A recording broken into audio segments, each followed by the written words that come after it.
وأشهد أن لا إله إلا الله وحده لا شريك له وأشهد أن سيدنا وسندنا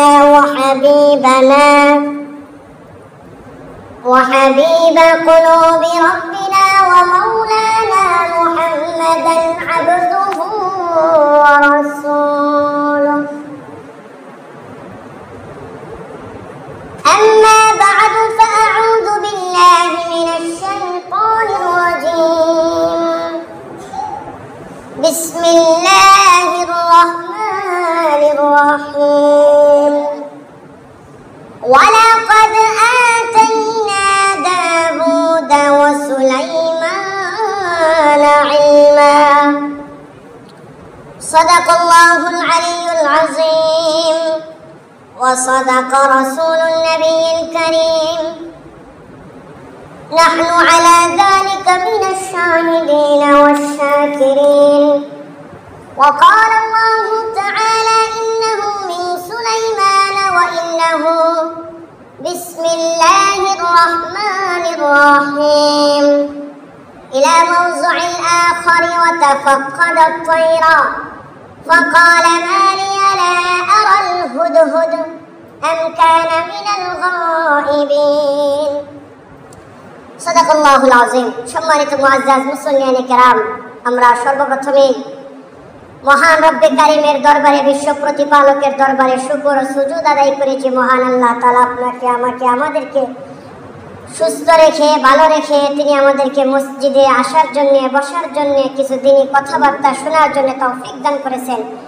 এজন্য অন্তর খুলে শুকর আদায় করি আলহামদুলিল্লাহ। সম্মানিত মুআজ্জাজ মুসল্লিয়ানে কেরাম, আমি আপনাদের সামনে আজকে যে সূরা থেকে তেলাওয়াত করেছি সেই সূরাটির নাম হলো সূরাতুন নামল। নামল শব্দের অর্থ হলো পিপীলিকা, অর্থাৎ আজকে আমি সূরা পিপীলিকা থেকে আয়াতে কারিমা তেলাওয়াত করেছি। এই সূরাটি অনেক বড়, পুরা সূরার ব্যাখ্যা তো একদিনে তাফসীর করা যাবে না। এখান থেকে আমি বেশ কয়েকটি আয়াত নিয়ে একটি বিষয় নিয়ে তাফসীর করব। সেটা হলো, আমি শুরুতে বলেছি ওয়ালাকাদ আতাইনা দাউদা ওয়া সুলাইমানা ইলমা। আল্লাহ পাক রব্বুল আলামিন দাউদ এবং সুলাইমান আলাইহিস সালাতু ওয়াস সালামকে ইলম, হিকমত, জ্ঞান, প্রজ্ঞা, রাজত্ব দান করেছেন। এই বিষয় নিয়ে আলোচনা করব ইনশাআল্লাহ তাআলা। আল্লাহ তাআলা যদি তৌফিক দান করেন, সকলে বলেন আল্লাহুম্মা আমিন। আল্লাহ তাআলা আমাদেরকে তৌফিক দান করুন। সম্মানিত মুআজ্জাজ মুসল্লিয়ানে কেরাম, সর্বপ্রথমে আল্লাহ পাক রব্বুল আলামিন বলতেছেন ওয়ালাকাদ আতাইনা দাউদা ওয়া সুলাইমানা ইলমা। আল্লাহ পাক রব্বুল আলামিন বলেন, আমি দাউদকে এবং তার ছেলে সুলাইমানকে ইলম দান করেছি, প্রজ্ঞা দান করেছি, জ্ঞান দান করেছি, হিকমত দান করেছি এবং তাদের মর্যাদাকে আমি আল্লাহ পাক রব্বুল আলামিন অনেক সুউচ্চ মাকামে পৌঁছে দিয়েছি, অনেক মর্যাদাশীল তাদেরকে করেছি। কি মর্যাদা করেছেন? আল্লাহ পাক রব্বুল আলামিন তাদেরকে তিনটি জ্ঞানের মাধ্যমে, তিনটি জিনিসের মাধ্যমে মর্যাদা দিয়েছেন। 1 নম্বর ইলম দিয়েছেন, 2 নম্বর নবী বানিয়েছেন দুজনকে, 3 নম্বর রাজত্ব দান করেছেন। আজকে আমার দাউদ নবীর আলোচনার বিষয় নিয়ে সুলাইমান নবীর সূরাতুন নামলের তাফসীরের আলোচনার বিষয়। আল্লাহ পাক রব্বুল আলামিন হযরত সুলাইমান আলাইহিস সালাতু ওয়াস সালামকে কিভাবে ইলম, জ্ঞান, প্রজ্ঞা, রাজত্ব এবং কিভাবে তাকে নবুয়ত দিলেন সে সম্পর্কে আলোচনা করব ইনশাআল্লাহ তাআলা। হযরত দাউদ আলাইহিস সালাতু ওয়াস সালাম, আমরা জানি তিনি একজন নবী ছিলেন। শুধু নবী নয়, তিনি একজন দেশের প্রেসিডেন্ট তথা বাদশা ছিলেন। হযরত দাউদ আলাইহিস সালাতু ওয়াস সালামের বয়স যখন শেষ লগ্নে, অন্তিম কালে, তখন হযরত জিবরাইল আলাইহিস সালাতু ওয়াস সালাম আল্লাহ পাক রব্বুল আলামিনের পক্ষ থেকে ওহী নিয়ে আসলেন, ইয়া রাসূলুল্লাহ, ইয়া হাবিবাল্লাহ, আপনি যে কোনো সময় মারা যেতে পারেন। আপনার মৃত্যুর পর আপনার এই সিংহাসন, আপনার এই রাজত্ব কাকে দিয়ে যাবেন? হযরত দাউদ আলাইহিস সালাতু ওয়াস সালাম বললেন, কাকে দিয়ে যাব সেটা তো আমি জানি না, সেটা আল্লাহ পাক রব্বুল আলামিন ভালো জানেন। হযরত জিবরাইল আলাইহিস সালাতু ওয়াস সালাম বলতেছেন, এই সিংহাসনের দায়িত্ব এবং আপনার পরে আল্লাহ পাক রব্বুল আলামিন নবী হিসেবে কবুল করবেন আপনার ছেলে সুলাইমানকে, তবে একটা পরীক্ষার মাধ্যমে, যেন হযরত দাউদ আলাইহিস সালামের 10 জন সন্তান ছিল, যেন কোনো সন্তান মনে কষ্ট না পায় সেজন্য। দাউদ নবী জিজ্ঞেস করলেন কি পরীক্ষা? হযরত জিবরাইল আলাইহিস সালাম বলেন, আল্লাহ পাক রব্বুল আলামিন 3টি প্রশ্ন আমার কাছে দিয়েছেন, আপনার ছেলেদেরকে 3টি প্রশ্ন করবেন। আপনার 10 জন ছেলের মধ্য হতে যেই ছেলেটাই 3টি প্রশ্নের উত্তর পরিপূর্ণভাবে দিতে পারবে সেই হবে আপনার পরবর্তী ওয়ারিস, সেই হবে আপনার পরবর্তী সিংহাসনের রাজত্বের মালিক। হযরত দাউদ আলাইহিস সালাম তার 10 জন ছেলেকে ডাক দিয়ে সামনে নিয়ে বসলেন এবং ঘোষণা করতেছেন যে বাবারা, আমার এই সিংহাসন, আমার মৃত্যুর পর কে বসবে এই সিংহাসনে? ছেলেরা বলল, জানি না, আপনিই ভালো জানেন। দাউদ নবী বলতেছেন, আমি যদি যে কোনো একজন মানুষকে বসিয়ে দেই, যদি তার কোনো বোকামির জন্য অন্য কোনো রাজা এসে আমার রাজত্ব দখল করে নেয়, তাহলে সেটা হবে বোকামি। সুতরাং আমি একজন জ্ঞানী গুণী বুদ্ধিমান দেখে লোককে আমার রাজত্ব দিতে চাই। ছেলেরা বললেন, বাবা, আমাদের ভিতর আপনাকে কার বুদ্ধিমান মনে হয়? হযরত দাউদ আলাইহিস সালাম বলতেছেন, আমার কি মনে হয় সেটা দেখার বিষয় না। হযরত জিবরাইল আলাইহিস সালাম 3টি প্রশ্ন নিয়ে আসছেন। এই 3টি প্রশ্নের উত্তর আমার যে ছেলে দিতে পারবে, আল্লাহ পাক রব্বুল আলামিনের পক্ষ থেকে তাকেই জ্ঞানী বলে বিবেচনা করা হবে, তাকেই আমার পরবর্তী ওয়ারিস হিসেবে ঘোষণা করে দেওয়া হবে। ছেলেরা বলল, ঠিক আছে, তাই হোক। হযরত দাউদ আলাইহিস সালাম বললেন, 3টি প্রশ্ন আমি বলবো, আমার পাশে হযরত জিবরাইল আলাইহিস সালাম নিজে পরীক্ষক হিসেবে বসে থাকবেন, আর এই পরীক্ষার ফলাফল দিবেন আল্লাহ পাক রব্বুল আলামিন নিজে। 1 নাম্বার প্রশ্ন করলো, বাবারা তোমরা বলো, পৃথিবীর ভিতর কোন জায়গাটা সবচেয়ে দূরে? বড় ছেলে বলতেছে, বাবা, আমার কাছে মনে হয় পৃথিবীর ভিতর সবচেয়ে দূরের জায়গা হলো চীন। তার আগে আমরা জেনে রাখি, হযরত দাউদ আলাইহিস সালাম জেরুজালেমের বাদশা ছিলেন। কোথাকার? জেরুজালেমের বাদশা। বলতেছে, আমাদের থেকে সবচেয়ে দূরের জায়গা হলো চীন দেশ। এখান থেকে প্রায় 4 থেকে 5 মাস সময় লাগে জেরুজালেম থেকে। বলতেছে ঘোড়া দিয়ে, গাধা দিয়ে, হেঁটে যেতে, বিভিন্ন মাধ্যমে।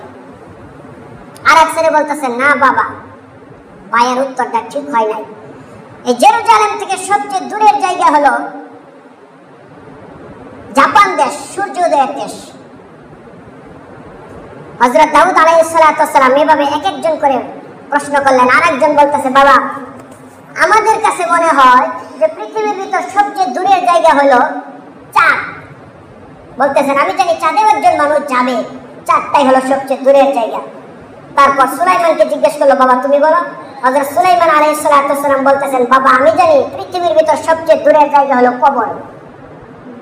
দাউদ নবী বললেন, কিভাবে? বলতেছেন, বাবা, যদি চীন দেশে যাওয়া হয় 4 মাস হোক, 5 মাস হোক, একদিন না একদিন চীন থেকে ফিরে আসবো। জাপান গেলে জাপান থেকে ফিরে আসবো। বাবা আমি জানি চাঁদেও একজন মানুষ যাবে, যাওয়ার পর আবার দুনিয়াতে রিটার্ন আসবে, কিন্তু কবর এমন একটা জায়গা, আপনি দাউদ, আপনাকে যদি আপনার ঘরের ভিতরে দাফন করে দেওয়ার পর সারা দিন সারা রাত কিয়ামত পর্যন্ত বাবা বলে চিৎকার দেয়, ওই কবর থেকে আপনি আর উঠে আসবেন না। এটাই হলো সবচেয়ে দূরের জায়গা।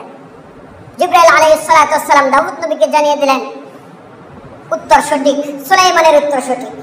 দ্বিতীয় প্রশ্ন করা হলো, বাবারা বলো, দুনিয়ার ভিতর কোন জিনিসটা সবচেয়ে কাছে?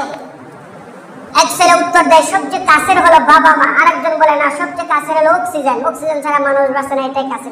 এক একজন এক এক উত্তর দিল। সুলাইমান আলাইহিস সালাম বলতেছেন, বাবা আমার মনে হয় দুনিয়ার ভিতর সবচেয়ে কাছের জিনিস হলো মৃত্যু।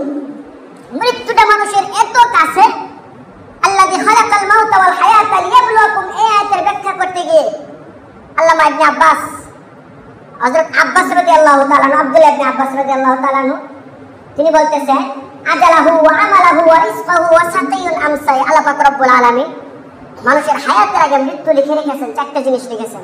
যাই হোক, লম্বা হাদিস ওদিকে যাচ্ছি না।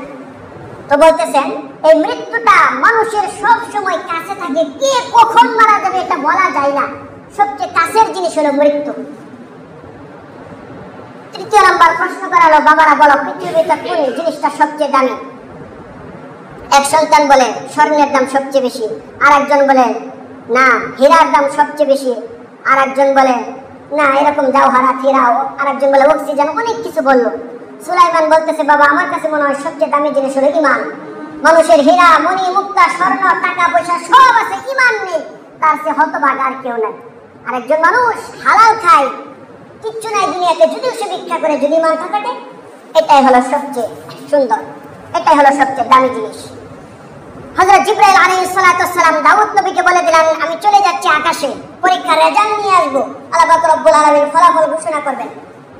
কিছুক্ষণ পর হযরত দাউদ আলাইহিস সালাতু ওয়াস সালামের কাছে হযরত জিবরাইল আলাইহিস সালাতু ওয়াস সালাম আয়াত নিয়ে চলে আসলেন, ফলাফল নিয়ে চলে আসলেন। তিনি বলতেছেন, ওয়ারিসা সুলাইমান দাউদ, আল্লাহ পাক রব্বুল আলামিনের পক্ষ থেকে আয়াত নিয়ে আসলো জিবরাইল, ফলাফল ঘোষণা করা হলো। ফলাফল নিয়ে আসলো হযরত জিবরাইল আলাইহিস সালাতু ওয়াস সালাম দাউদ আলাইহিস সালাতু ওয়াস সালামকে বলতেছেন, ইয়া রাসূলুল্লাহ, ইয়া হাবিবাল্লাহ, আল্লাহ পাক রব্বুল আলামিন আয়াত নাযিল করে দিলেন, ওয়ারিসা সুলাইমান দাউদ। আল্লাহু আকবার। বলতেছেন দাউদের পরে তার পরবর্তী সিংহাসনের মালিক হবে, তার উত্তরাধিকারী হবে সুলাইমান আলাইহিস সালাতু ওয়াস সালাম। তার মৃত্যুর পর সুলাইমান আলাইহিস সালাতু ওয়াস সালাম সিংহাসনের মালিক হয়ে গেলেন, তিনি রাজা হয়ে গেলেন। তিনি কোন জায়গার রাজা? তখন শুধুমাত্র জেরুজালেমের রাজা, এখনো কিন্তু তিনি সারা পৃথিবীর বাদশাহ হননি, শুধুমাত্র জেরুজালেমের রাজা। সারা পৃথিবীর বাদশাহ হবে, ধারাবাহিক আলোচনা শুনতে থাকেন। এখন শুধুমাত্র তার বাবার যে সীমানা ছিল সেই জেরুজালেমের বাদশাহ। হযরত সুলাইমান আলাইহিস সালাতু ওয়াস সালাম সুন্দরভাবে ভালোভাবে দেশ পরিচালনা করতেছেন এবং তার দেশ পরিচালনার স্বার্থে যুদ্ধ করার জন্য এবং দেশের শক্তির জন্য তিনি অনেকগুলি ঘোড়া একত্রিত করলেন। যদি যুদ্ধ লাগে বিভিন্ন সরঞ্জাম করলেন, তার মাঝে 500 অশ্বারোহী ঘোড়া, 500 অশ্বা খুব সুন্দর করে তিনি কিনলেন, খরিদ করলেন। ঘোড়াগুলি খুব উঁচা লম্বা মোটা গাটা, খুব পাওয়ারফুল ঘোড়াগুলি। বর্তমান জামানায় দেখবেন সারা পৃথিবীর মানুষ যেরকম যুদ্ধ বিমান তারা কিনে, তারা যেরকম পারমাণবিক অস্ত্রের জন্য শক্তিশালী হয়, হযরত সুলাইমান আলাইহিস সালাতু ওয়াস সালাম তার রাজত্বের শক্তিশালীর জন্য অনেক ঘোড়া সহ অনেক যন্ত্রপাতি কিনলেন। তার মাঝে 500 ঘোড়া তিনি স্পেশাল ভাবে তিনি লালন পালন করতে লাগলেন। একদিন জোহরের পরে বিকাল হবে সময়, এমন সময় হযরত সুলাইমান আলাইহিস সালাতু ওয়াস সালাম তার সেনাপতিকে ডাক দিয়ে বলতেছেন, ইয উরিদা আলাইহি বিল আশিস সাফিনাতুল জিয়াদ। হযরত সুলাইমান আলাইহিস সালাতু ওয়াস সালাম তার সেনাপতিকে ডাক দিয়ে বললেন, ও আমার সেনাপতি, আমার 500 ঘোড়া ইয উরিদা, ইয মানে যখন উরিদা মানে হাজির করা হলো, বলল যে 500 ঘোড়া বিল আশিস সাফিনাতুল জিয়াদ, এক এক করে আমার সামনে হাজির করো। ঘোড়াগুলি আমি পরিদর্শন করব, দেখব যুদ্ধের জন্য ঘোড়াগুলি কেমন প্রস্তুত হয়েছে। হযরত সুলাইমান আলাইহিস সালাতু ওয়াস সালামের নির্দেশে তার সেনাপ্রধান সেনাপতি এক এক করে 500 ঘোড়া সামনে এনে হাজির করলো। হযরত সুলাইমান আলাইহিস সালাতু ওয়াস সালাম এই 500 ঘোড়া তিনি এক এক করে দেখতে লাগলেন। দেখতে দেখতে আসরের নামাজ কাজা হয়ে গেল। জেনে রাখা ভালো, হযরত সুলাইমান আলাইহিস সালাতু ওয়াস সালামের উপর মাত্র 1 ওয়াক্ত নামাজ ফরজ ছিল। সেটা কোন নামাজ? আসরের নামাজ। হযরত সুলাইমান আলাইহিস সালাতু ওয়াস সালামের উপর শুধুমাত্র আসরের নামাজ ফরজ ছিল। এই ঘোড়াগুলি দেখতে দেখতে আল্লাহ বলতেছেন, ইয উরিদা আলাইহি বিল আশিস সাফিনাতুল জিয়াদ, যখন ঘোড়াগুলিকে একত্রিত করা হলো তার সামনে, ঘোড়াগুলি তিনি এই পরিদর্শন করতে করতে দেখতে দেখতে আসরের নামাজ কাজা হয়ে গেল। কখন? সুলাইমান টেরই পেল না। হাত্তা তাওয়ারাত বিল হিজাব, সূর্যটা পর্দার আড়ালে লুকিয়ে গেল, মানে ডুবে গেল। যখন হঠাৎ করে খেয়াল হলো সূর্য ডুবে গেছে, এমন সময় হযরত সুলাইমান আলাইহিস সালাতু ওয়াস সালাম চিৎকার মেরে মাটিতে পড়ে গেলেন। আল্লাহ পাক রব্বুল আলামিন কুরআনের ভাষায় বলতেছেন, হযরত সুলাইমান আলাইহিস সালাতু ওয়াস সালাম মাটিতে পড়ার পর চিৎকার দিয়ে বলেন, ফাকালা ইন্নী আহবাবতু হুব্বাল খায়রি আন যিকরি রাব্বি হাত্তা তাওয়ারাত বিল হিজাব।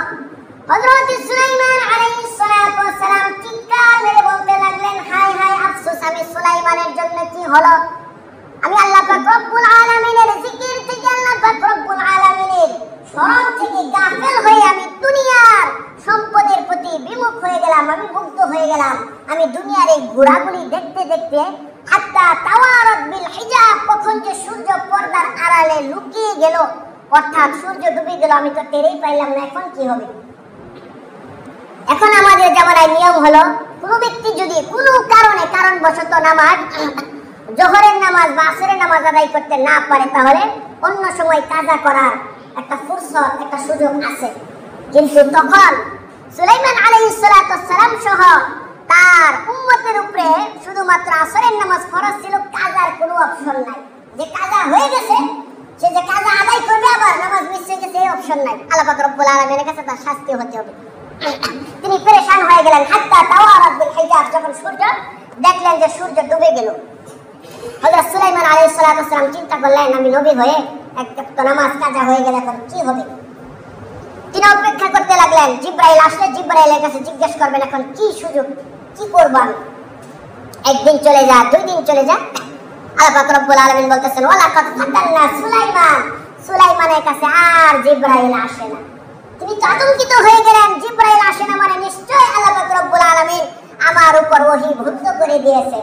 আল্লাহ পাক রব্বুল আলামিন বলেন, ওয়া আলকাইনা আলা কুরসিহি জাসাদান সুম্মা আনাব। আল্লাহ পাক রব্বুল আলামিন বলেন, হযরত সুলাইমান আলাইহিস সালাম নামাজ কাজা হয়ে যাওয়ার কারণে আমি আল্লাহ পাক রব্বুল আলামিন তার সিংহাসনকে, তার রাজত্বকে কেড়ে নিলাম, তার উপর ওহী বন্ধ করে দিলাম। যখন ওহী বন্ধ হয়ে গেল এবং রাজত্ব কেড়ে নিল, রাজত্ব কেড়ে নেওয়ার অর্থ কি? এখানে মুফাসসিরিনে কেরামগণ ব্যাখ্যা করেছেন, তার কাছ থেকে সিংহাসন যায়নি, তবে ওয়ালকাইনা আলা কুরসিহি জাসাদ, একটি শরীর। অর্থাৎ এখানে ব্যাখ্যা করা হয়েছে, এখানে অদৃশ্য এক শয়তানের শক্তি দিয়ে দিলেন। তিনি রাজত্বের ভিতর বসা আছেন, কিন্তু বিশৃঙ্খলা দেখা দিল, তার কথা কেউ শুনতেছে না। সময় এই দেশের ভিতরে যখন বিশৃঙ্খলা দেখা দিল, আল্লাহ এটাকে বলেছেন ওয়ালকাইনা আলা কুরসিহি জাসাদান সুম্মা আনাব। আল্লাহ বলতেছেন, তার সিংহাসনের উপর আমি এক অদৃশ্য শক্তি, এক শরীর রেখে দিলাম, যার কারণে এই সুলাইমানের রাজত্ব হারা হয়ে গেল। তার কথা আর কেউ শুনতেছে না, বিশৃঙ্খলা দেখা যাচ্ছে দেশের ভিতর। তিনি পেরেশান হয়ে গেলেন, বেকরার হয়ে গেলেন, কি করতে পারি আমি, কোনো কিছু বুঝতে পারতেছি না। সুলাইমান আলাইহিস সালাম বুঝতে পারলেন যে আমার কাছ থেকে রাজত্ব কেড়ে নেওয়া হচ্ছে, আমি আর এই রাজত্বের মালিক হতে পারবো না। হঠাৎ করে হযরত সুলাইমান আলাইহিস সালাম তার সেনাপতিকে বলতেছেন, ঘোড়া ঘুরে আমার সামনে আবার হাজির করো। সেনাপতি বললেন, আবার ঘোড়া হাজির করবো, আবার যদি নামাজ কাজা হয়ে যায়? বলতেছেন, না, তুমি ঘোড়াগুলি হাজির করো। আল্লাহ পাক রব্বুল আলামিন কোরআনের ভাষায় বলেন, আরদ্দুহা আলাইয়া ফাতাফিকা মাসআন বিসসুকি ওয়াল আনাক। হযরত সুলাইমান আলাইহিস সালামের কথা শুনে সেনা প্রধান এক এক করে 500 ঘোড়া, অর্থাৎ সমস্ত ঘোড়াগুলিকে আবার তার সামনে হাজির করলো। হাজির করার পর ফাতাফিকা মাসআন বিসসুকি ওয়াল আনাক, হযরত সুলাইমান আলাইহিস সালাম ধারালো একটি চাকু নিয়ে প্রতিটি ঘোড়ার গলা এবং পা কেটে দিলেন, অর্থাৎ জবাই করে দিলেন। জবাই করে দেওয়ার পর বলেন, এগুলি মানুষের বিতরণ করে দাও, তারা খেয়ে ফেলে। এই কথা বলার পর আল্লাহ বলতেছেন, তিনি সুলাইমান সাজদার ভিতর লুটিয়ে পড়ে তারপর বলতেছেন, ক্বালা রাব্বি গফিরলি ওয়া হাবলি মুলকান লা ইয়ানবাগি লিআহাদিন মিন বাদি। হযরত সুলাইমান আলাইহিস সালাম বলতেছেন, হে আল্লাহ, আমি তোমার কাছে ক্ষমা ভিক্ষা চাই, যেই কারণে আমার নামাজ কাজা হয়েছে সেই কারণটা আমি দুনিয়া থেকে সরিয়ে দিলাম। চিন্তা করেন, মাত্র এক ওয়াক্ত নামাজ কাজা হলো, তাই 500 ঘোড়া জবাই করে ফেলাইলো, আর আপনি আমি নামাজ এক ওয়াক্ত না, কত নামাজ যে কাজা হয় কোনো গুরুত্বই দেই না। সুলাইমান নবী বলতেছেন, হে আল্লাহ, যেই কারণে নামাজ কাজা হলো এই কারণটা আমি দুনিয়া থেকে সরিয়ে দিলাম, ঘোড়াই রাখলাম না। তুমি আমাকে ক্বালা রাব্বি গফিরলি, ক্ষমা করে দাও, ওয়া হাবলি মুলকান লা ইয়ানবাগি লিআহাদিন মিন বাদি, এবং তুমি আমাকে আবার রাজত্বটা ফিরিয়ে দাও, এমন রাজত্ব যেই রাজত্বে পূর্বেও কেউ করেনি এবং পরবর্তীও কেউ করবে না, এমন রাজত্ব ফিরিয়ে দাও। ইন্নাকা আনতাল ওয়াহাব, নিশ্চয়ই তুমি মহান দানকারী, ওয়াহাব, তুমি দানশীল। আল্লাহ সুলাইমান আলাইহিস সালাম এই দোয়া করার পর সাথে সাথে আকাশ থেকে হযরত জিবরাইল আলাইহিস সালাম ওহী নিয়ে চলে আসলেন।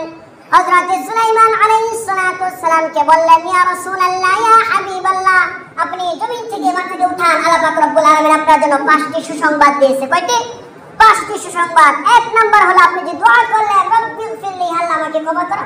আল্লাহ পাক রব্বুল আলামিন আপনাকে ক্ষমা করে দিলেন, কারণ যেহেতু যে কারণে নামাজ কাজা হয়েছে কারণটাই দুনিয়া থেকে সরিয়ে দিলেন।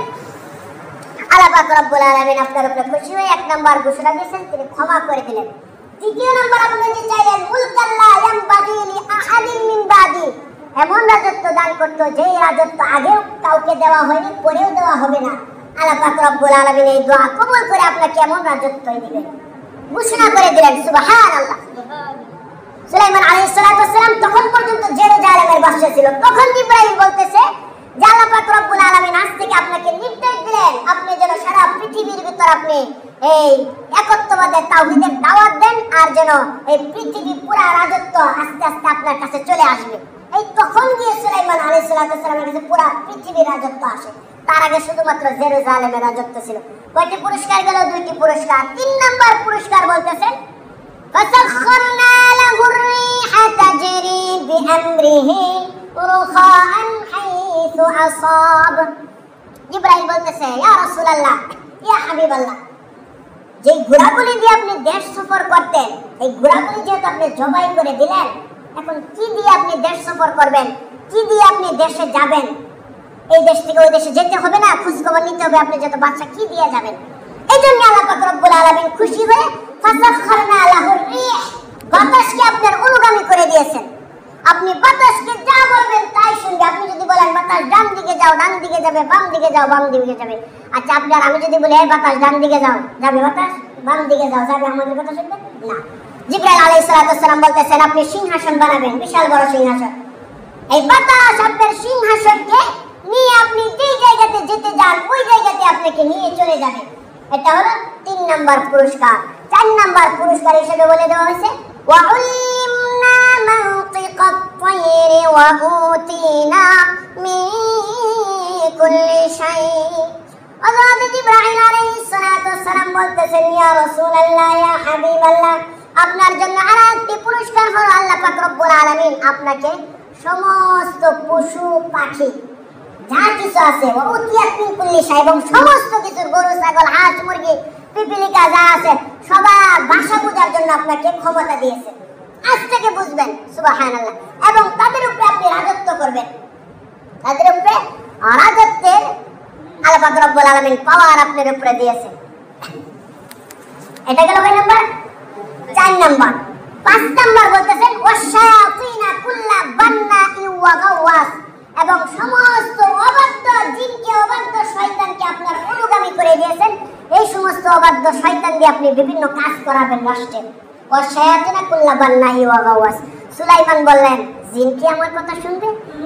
জিবরাইল বলতেছেন ওয়া মা ইয়াজিগ মিনহুম আন আমরিনা নুদিকুহু মিন আযাবিস সাইর, অবশ্যই শুনবে।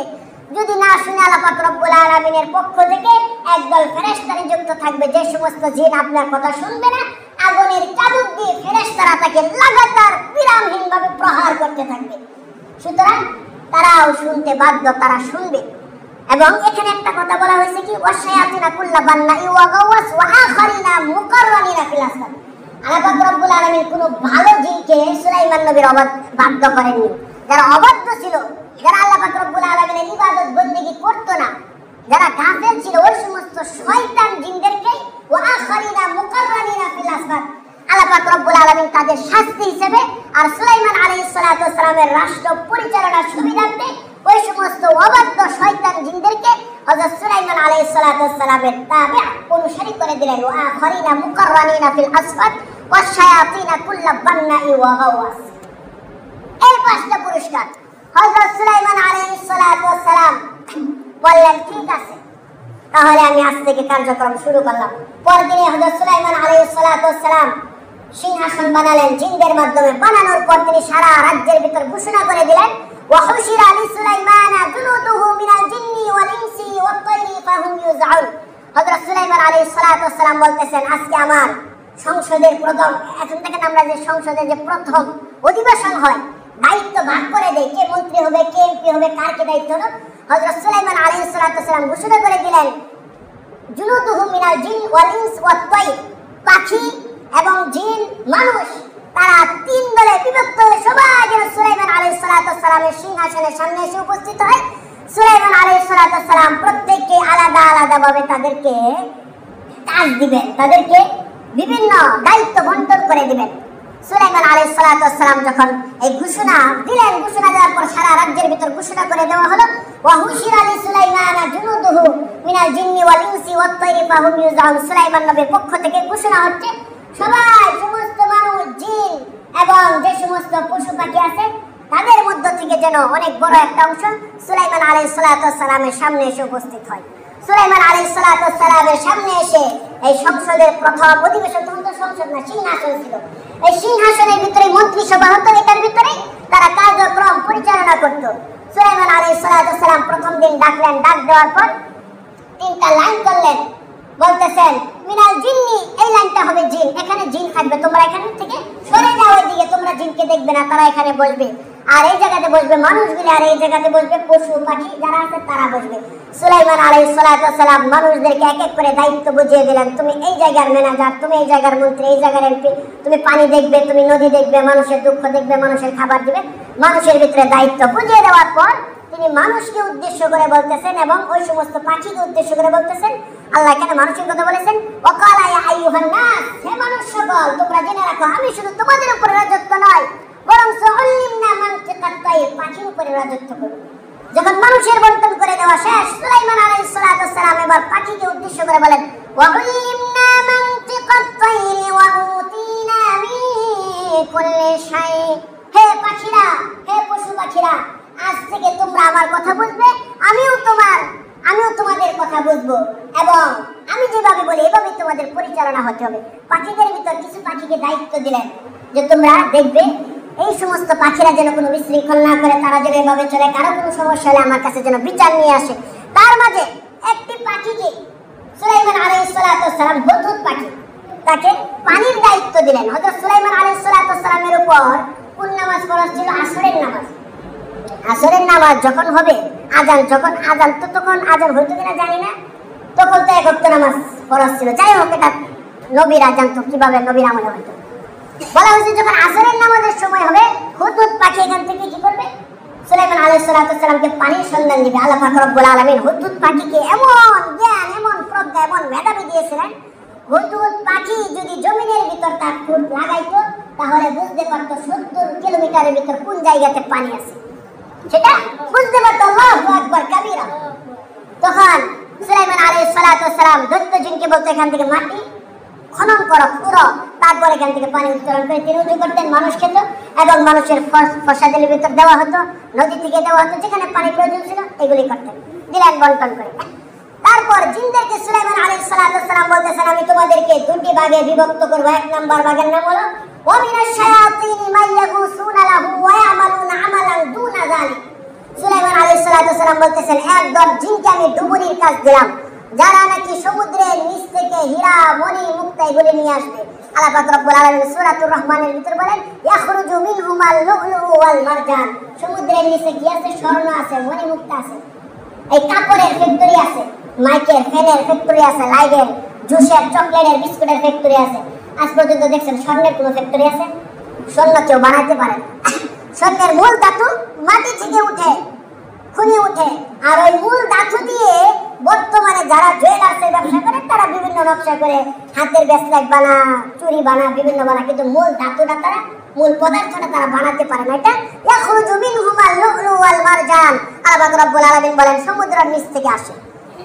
এই দায়িত্ব ভাগ করে দিলেন যে একদল জিনেরা তোমরা সমুদ্রের নিচ থেকে তোমরা মণি, মুক্তা, জওহারাত তুলবে, আর একদল জিনকে বললেন ইয়ামালুনা লাহু মা ইয়াশাউ মিন মাহারিব ওয়া তামাসিল ওয়া জিফানিন কাল জাওয়াবি ওয়া কুদুরির রাসিয়াত। আর একদল জিনদেরকে হযরত সুলাইমান আলাইহিস সালাম নিযুক্ত করে দিলেন যে তোমরা কি করবে? তোমরা এই আমার রাষ্ট্রের জন্য বড় বড় প্রাসাদ নির্মাণ করবে, বড় বড় মূর্তি বানাবে, বড় বড় ডেক বানাবে। এই যে এখানে বলছে মূর্তি বানাবে, ভাস্কর্য। অনেকে বলে যে সুলাইমান নবীর জামানায় তো মূর্তি বানানো যেত, তাহলে আমরা কেন বানাতে পারবো না? অনেকে বলে যে আমরা তো হাদিস পড়ে দেখছি, কোরআন পড়ে দেখছি, কোরআনে বলা হয়েছে। আসলে আপনি বাংলা কোরআন পড়েন, বাংলা কোরআন পড়া আর বাংলা বুখারী পড়ে যদি হাদিস বোঝা যেত, তাহলে উলামায়ে কেরামরা, অর্থাৎ হুজুররা, অর্থাৎ আমরা এই 10-15 বছর পর্যন্ত আরবি লেখাপড়া করতাম না, বাংলা তর্জমা দেখে আমরা ইমামতি শুরু করে দিতাম। এখানে অনেকগুলি উত্তর আছে, তার মাঝে সবচেয়ে সুন্দর দুটি উত্তর দেই। 1 নম্বর উত্তর হলো সুলাইমান নবীর তার শরীয়ত আমাদের উপরে প্রযোজ্য না, তার শরীয়ত ছিল একটা, আমাদের আরেকটা। সুলাইমান নবীর জামানায় 1 ওয়াক্ত নামাজ পড়া ছিল আসরে, আমাদের এখানে 5টা। তো যাই হোক, এইগুলি মানুষ বাংলা কেউ কেউ দেখবেন যে বুঝে না তো কিছু না, বাংলা আনতে কোরআন পড়ে গেল, আলহামদুলিল্লাহ পড়তে হবে, তবে এই সমস্ত বাংলা কোরআন পড়ে যে আপনি ফতোয়া দেওয়া শুরু করবেন, এটা হবে মূর্খামি। বাংলা বুখারী পড়ে আপনি আলেমদের সাথে টক্করে লেগে যাবেন যে আমরা তো সব পড়ে লাইছি, 3 খতম দিয়ে লাইছি বুখারী। তুমি 3 খতম দিলে হবে, কিচ্ছু হবে না। তুমি বাংলা পড়ছো, আর একজন আলেম একাডেমিক ভাবে 10 বছর 15 বছর পর্যন্ত সে গবেষণা করে পড়ালেখা করে, তাহলে তোমার দৌড় কতটুকু আর আলেমের দৌড় কতটুকু বুঝতে হবে তো। আচ্ছা যাই হোক, যেটা বলতেছিলাম, তিনি এই সমস্ত কিছু জিনকে ইয়ামালুনা লাহু মা ইয়াশাউ মিন মাহারিব, এই বিভিন্ন কাজে নিযুক্ত করলেন এবং বলা হলো নদীর এপার থেকে ওপারে মানুষ কিভাবে যাবে। এখন তো তথ্য প্রযুক্তির যুগ, বিজ্ঞানের যুগ, মানুষগুলি সুন্দরভাবে নদীর ভিতর কালভার্ট, ব্রিজ, রাস্তা বানিয়ে ফেলে মানুষ অত্যাধুনিক যন্ত্রের মাধ্যমে, মেশিনের মাধ্যমে। তখন তো এগুলি জামানা ছিল না, যার কারণে সুলাইমান নবী বলেছিল তিনি কি করবেন, এই সমস্ত ইয়ামালুনা লাহু মা ইয়াশাউ মিন মাহারিব ওয়া তামাসিল।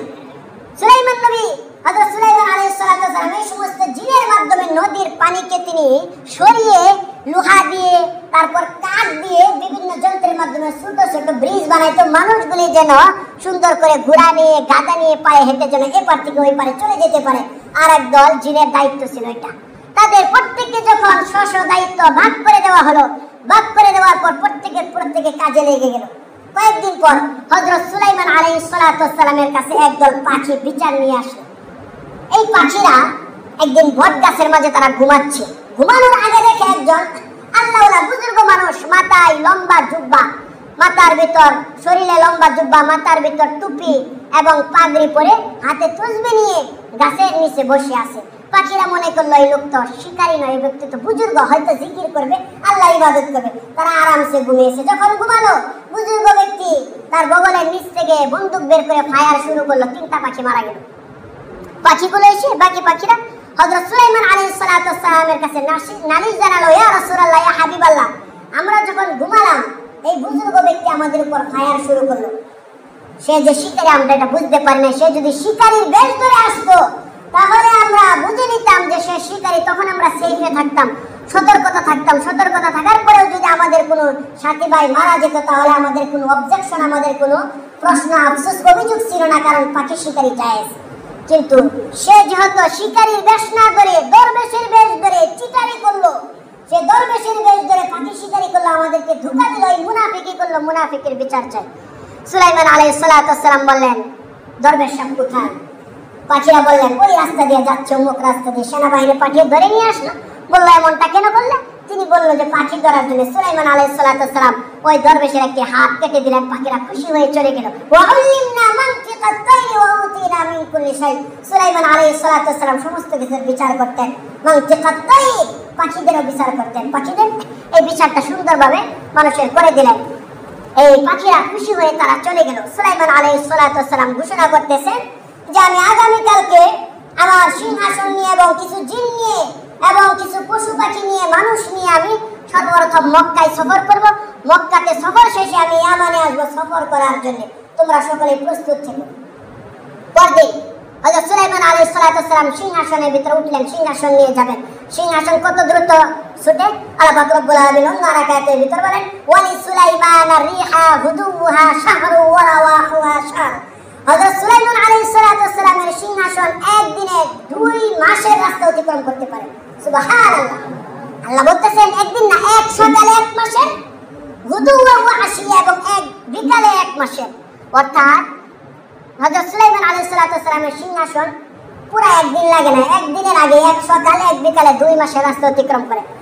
হযরত সুলাইমান আলাইহিস সালাতু ওয়াস সালাম যখন পরদিন তার সেনাবাহিনীদেরকে সিংহাসনের ভিতর তুললেন, পশু পাখিদেরকে তুললেন, তোলার পর তিনি রওনা হয়ে গেলেন, যাচ্ছেন রাস্তা দিয়ে। আল্লাহ পাক রব্বুল আলামিন বলেন, হাত্তা ইযা আতাউ আলা ওয়াদিন নামল। হযরত সুলাইমান আলাইহিস সালাতু ওয়াস সালাম রাস্তা দিয়ে যেতে যেতে পিপিলিকার দেশে চলে গেলেন, পিঁপড়ার দেশে। হযরত সুলাইমান আলাইহিস সালাতু ওয়াস সালামকে পিপিলিকা দেখার পর একটি পিপিলিকা বলতেছে, ক্বালাত নামলাতু ইয়া আইয়ুহান নামলু দুখুলু।